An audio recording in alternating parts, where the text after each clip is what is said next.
So we're back with Janet, and this is your like bonus, just a minute to get in the brain of Janet and how she creates. I know sometimes it's easy to take for granted all of the amazing things that we've learned over the years and that come natural for us. And for some of you, you're sitting there saying, okay, I know my voice. I know what I want to do and who I want to serve. For some of you, you're still figuring that out, and this is still going to be helpful. Once you get to that place where you know that, now it's okay, what are some practical ways that I can take what's in here and show it to the world, whether it's through your social media or through your web design? Janet, I think it's important for people to really connect with like how to tell what speaks to them. I just would love for you to share some just tips on how you create for you and for other people.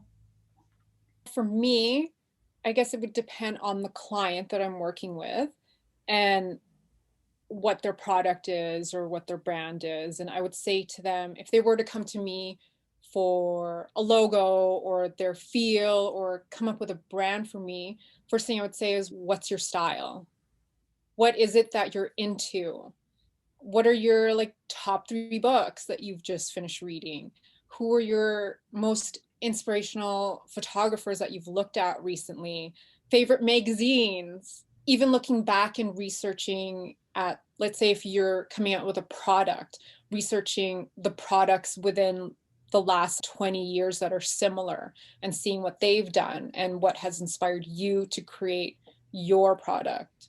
A lot of creative people will do research, and sometimes those things, but sometimes, as Janet's saying those things, you're probably like, I don't know what my top 3 magazines are, or I don't know what photographers I like, and that's okay. I think it's a starting point to be able to say, okay, now I need to go do some research and I need to figure out some of those like foundational pieces in order to get what's in here out. So you have to be able to take what's inside of you and give it to somebody else, because that's the practical step of having someone create a brand for you, or web design, or anything, art direction, anything like that.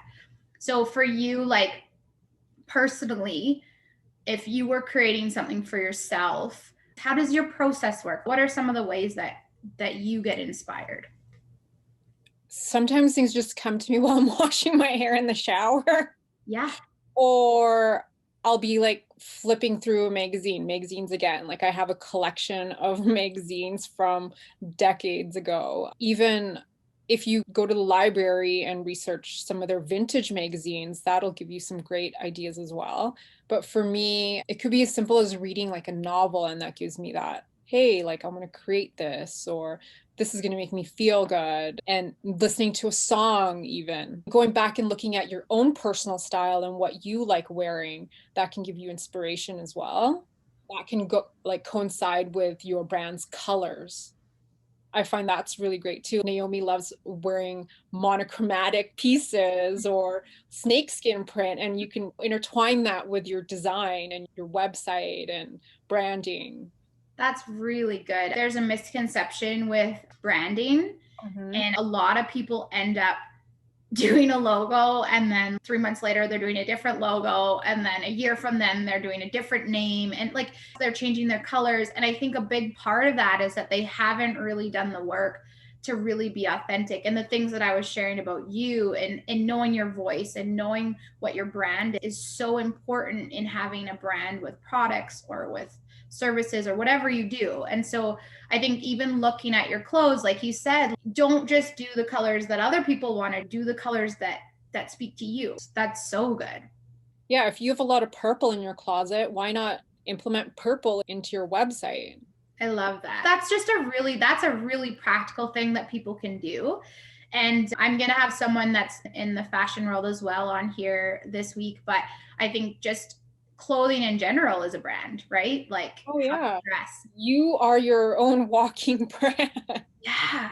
your own But personal style. how many people don't actually know what their style is? You hear that so often. And I think that's part of the work, is figuring out what you love, what you don't love. It's Knowing true. what you don't love will help you figure out what you. I think, yeah, like that weeds it out a little bit quicker.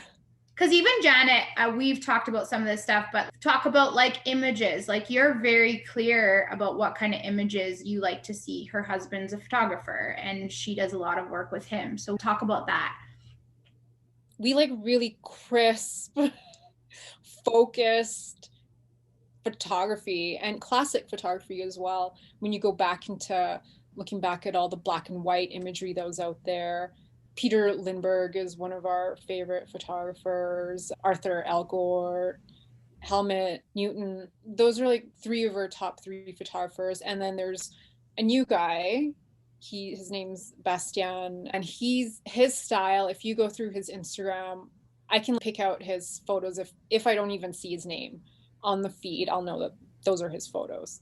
So yeah, I think consistency obviously is the key, but David and I really like images that we can like feel something from, where you look at it and you think, yeah, I feel something. Sometimes there's photos on social media that you see that just look so contrived that they're just putting out that image for likes.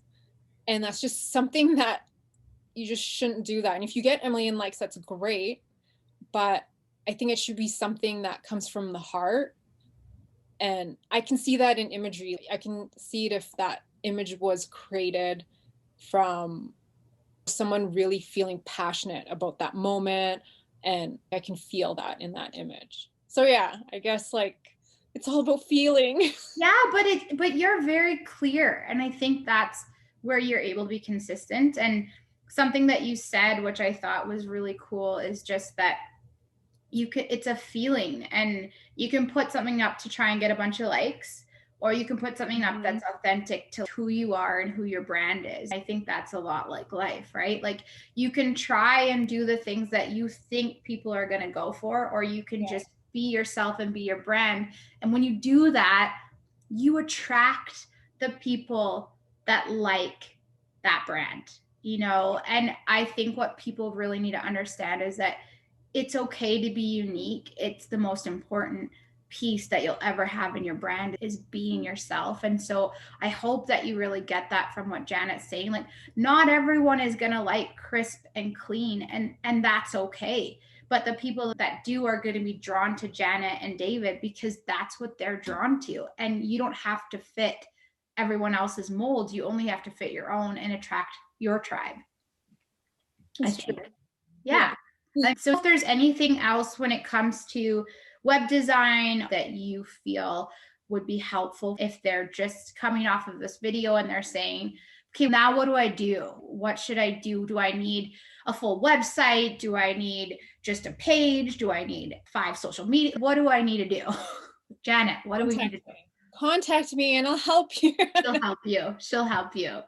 Or what you can also do is if there's something that you feel like you need to learn, I'm still always learning, and I think we all are, that you should search it on the web. I'm sure there's a YouTube video for that, or take a course. It's so important to always keep yourself up to date and learn some of the things that you want to learn. And from that, you'll get inspiration as well. That's really good. Actually, just to tie that back around, one of the things in Janet's bio is that as she like grew up in all of these things and learned all these things, and then she met her amazing husband and they started a family, and he went off into photography, and she said, I can create a website for you. And rather than just let someone else do that, because she knew their brand, she went to school, took some courses, even though she probably could have done it anyway. She went and got the education to be able to do that. Yeah, I mean, it just always learning is just a great tip, I think, for everyone. That's so good. Yeah. And podcasts. I know you're big on podcasts. I'm big on podcasts. I listen to How I Built This with Guy Raz. That's one of my favorite. And another one that's just super fun that I've just started listening to is called Stuff You Should Know. Love it. And I've learned so much about tea. You like this podcast and you like this Instagram and you like this book. Your choices are still going to look different for you than someone else. So like Janet's saying, like all these little bits and pieces create her brand because it's what she loves, and it's okay to love other people's stuff. You just don't want to exactly do exactly what they did. Them, just get influenced by them. This was super insightful, and I'm so glad that you were here to share. I hope so. Yeah, and I'll